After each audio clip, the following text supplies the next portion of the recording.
رمضان مبارک ہو، رمضان مبارک، رمضان مبارک ہو، رمضان مبارک۔ رسول اللہ صلی اللہ علیہ وسلم نے فرمایا، دو آنکھیں ایسی ہیں جنہیں جہنم کی آگ نہیں چھوئے گی، ایک وہ آنکھ جو اللہ کے خوف سے روئی ہو، اور دوسری وہ آنکھ جس نے کوئی رات اللہ کے راستے میں پہرا دیتے ہوئے گزاری ہو۔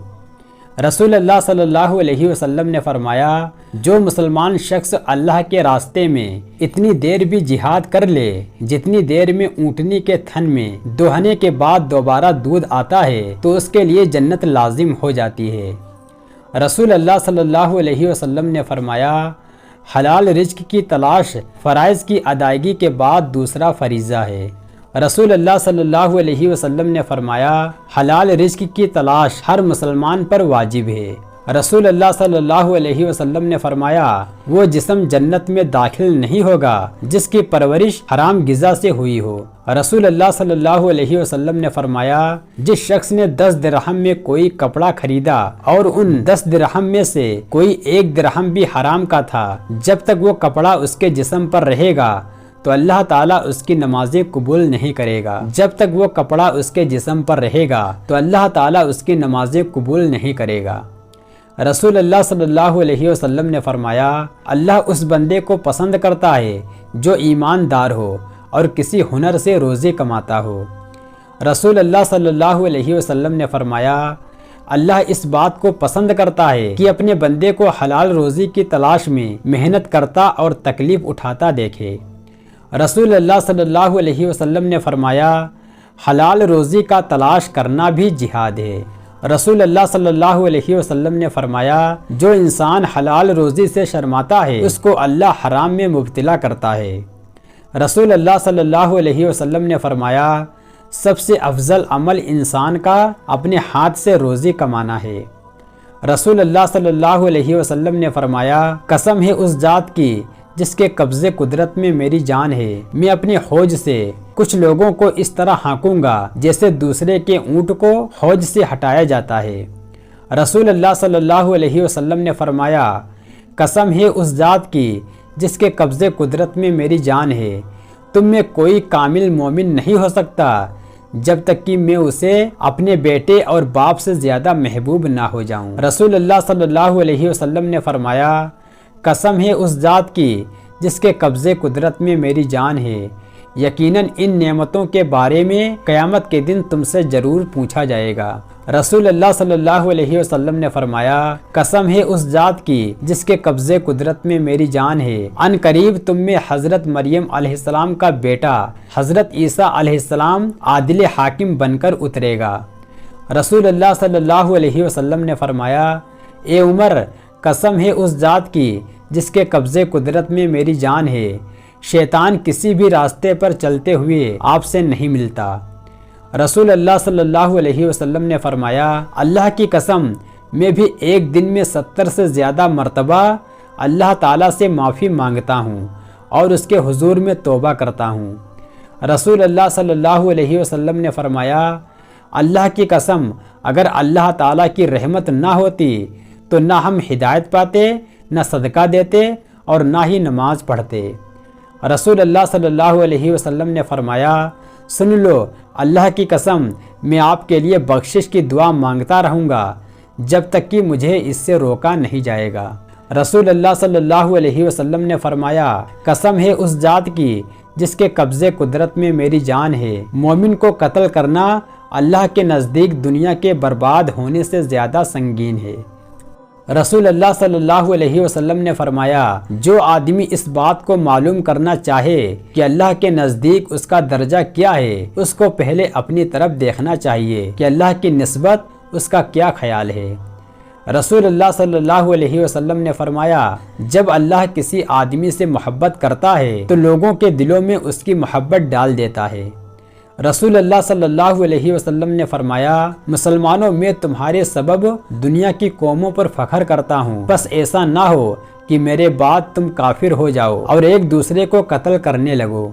رسول اللہ صلی اللہ علیہ وسلم نے فرمایا، اللہ کی قسم اللہ تعالیٰ اس حجر اسود کو قیامت کے دن ضرور اٹھائے گا، اس حالت میں کہ اس کی 2 آنکھیں ہوں گی جن سے دیکھے گا، اور زبان ہوگی جس سے بولے گا، جس نے اسے حق کے ساتھ چوما ہوگا اس کے حق میں گواہی دے گا۔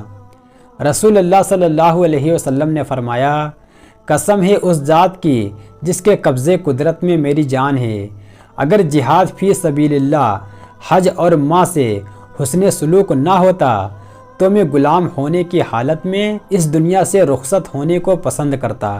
رسول اللہ صلی اللہ علیہ وسلم نے فرمایا، قسم ہے اس ذات کی جس کے قبضے قدرت میں میری جان ہے کہ تم انصار مجھے تمام لوگوں سے زیادہ محبوب ہو۔ رسول اللہ صلی اللہ علیہ وسلم نے فرمایا، قسم ہے اس ذات کی جس کے قبضے قدرت میں میری جان ہے کہ سورہ اخلاص 1/3 قرآن کے برابر ہے۔ حضرت ابو ذر رضی اللہ تعالیٰ عنہ نے عرض کیا، یا رسول اللہ صلی اللہ علیہ وسلم، حوض کوثر کے برتن کتنے ہوں گے؟ تو ارشاد فرمایا، قسم ہے اس ذات کی جس کے قبضے قدرت میں میری جان ہے، حوض کوثر کے برتن آسمان کے ستاروں کی تعداد سے زیادہ ہیں۔ رسول اللہ صلی اللہ علیہ وسلم نے فرمایا، جو مسلمان 40 قدم تک کسی اندھے کی رہنمائی کرتا ہے اس کے اگلے گناہ معاف ہو جاتے ہیں۔ رسول اللہ صلی اللہ علیہ وسلم نے فرمایا، اللہ اس جوان آدمی کو پسند کرتا ہے جو اپنی جوانی کو اللہ کی فرما برداری میں صرف کرتا ہے۔ رسول اللہ صلی اللہ علیہ وسلم نے فرمایا، مسلمانوں تم میں سے اچھے وہ ہیں جو ایک دوسرے کی دعوتیں کرتے رہتے ہیں اور ملاقات کے وقت ایک دوسرے کو سلام کیا کرتے ہیں۔ رسول اللہ صلی اللہ علیہ وسلم نے فرمایا، مسلمانوں میں سے کسی کو حقارت کی نگاہ سے نہ دیکھو، کیونکہ جو اس قوم میں چھوٹا بھی ہو وہ اللہ تعالیٰ کے نزدیک بڑا ہے۔ رسول اللہ صلی اللہ علیہ وسلم نے فرمایا، جو آدمی ان 6 باتوں پر عمل کرتا ہے وہ ضرور جنت میں داخل ہوگا۔ نمبر 1، اللہ کا شریک نہ ٹھہراؤ۔ نمبر 2، چوری نہ کریں۔ نمبر 3، زنا نہ کریں۔ نمبر 4، کسی پاک دامن عورت پر زنا کی تہمت نہ لگائیں۔ نمبر 5، حاکم کی نافرمانی نہ کریں۔ نمبر 6، جب کہے تو حق بات کہے۔ رسول اللہ صلی اللہ علیہ وسلم نے فرمایا، 7 چیزیں ہیں جن کا ثواب مرنے کے بعد بھی جاری رہتا ہے۔ نمبر 1، علم سکھانا۔ نمبر 2، نہر جاری کرنا۔ نمبر 3، کنواں کھدوانا۔ نمبر 4، درخت لگوانا۔ نمبر 5، مسجد بنانا۔ نمبر 6، قرآن مجید ورثہ میں چھوڑ جانا۔ نمبر 7، نیک اولاد چھوڑ جانا۔ رسول اللہ صلی اللہ علیہ وسلم نے فرمایا، جو آدمی خیانت کرنے والے کی خیانت کو چھپاتا ہے وہ خیانت کرنے والے کے مانند سمجھا جائے گا۔ حدیث پاک میں ہے کہ صاحب قرآن سے قیامت کے روز کہا جائے گا، قرآن کی تلاوت اس طرح کرو جیسے دنیا میں ترتیل یعنی ٹھہر ٹھہر کر کرتے تھے، اور بلند منزل طے کرتے جاؤ۔ جنت میں تمہاری وہ جگہ مطمئن ہوگی جس جگہ آیت کی تلاوت پر تمہاری سانس رکے گی۔ رسول اللہ صلی اللہ علیہ وسلم نے فرمایا، اللہ کے ہاں سب سے زیادہ پسندیدہ عمل وہ ہے جو دائمی ہو، اگرچہ مقدار میں تھوڑا ہی کیوں نہ ہو۔ ہم فرشتے بھی نہیں کہ کبھی ہم سے گناہ نہ ہو، اور ہمیں شیطان کی طرح ہمیشہ گناہ بھی نہیں کرتے رہنا چاہیے، بلکہ اگر گناہ ہو جائے تو توبہ استغفار کرنی چاہیے تاکہ آئندہ کے لیے ہم اللہ اور اس کے رسول کی نافرمانیوں سے بچ سکیں، اور اگر بار بار توبہ ٹوٹ بھی جائے تب بھی ہمیں نا امید نہیں ہونا چاہیے۔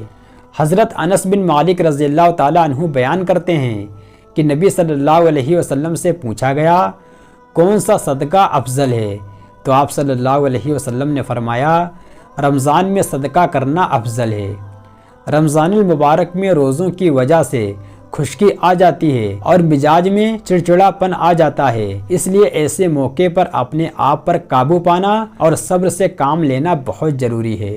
رمضان المبارک میں نوافل کا ثواب فرضوں کے ثواب تک جا پہنچتا ہے، اس لیے ہمیں کوشش کرنا چاہیے کہ فرائض کے علاوہ نوافل کا بھی جوک شوق سے اہتمام کریں۔ نماز اشراق کا وقت سورج طلوع ہونے کے 15-20 منٹ بعد شروع ہو جاتا ہے۔ 2 یا 4 رکعات پڑھی جاتی ہیں جن کا ثواب 1 حج و عمرہ کے برابر ہے۔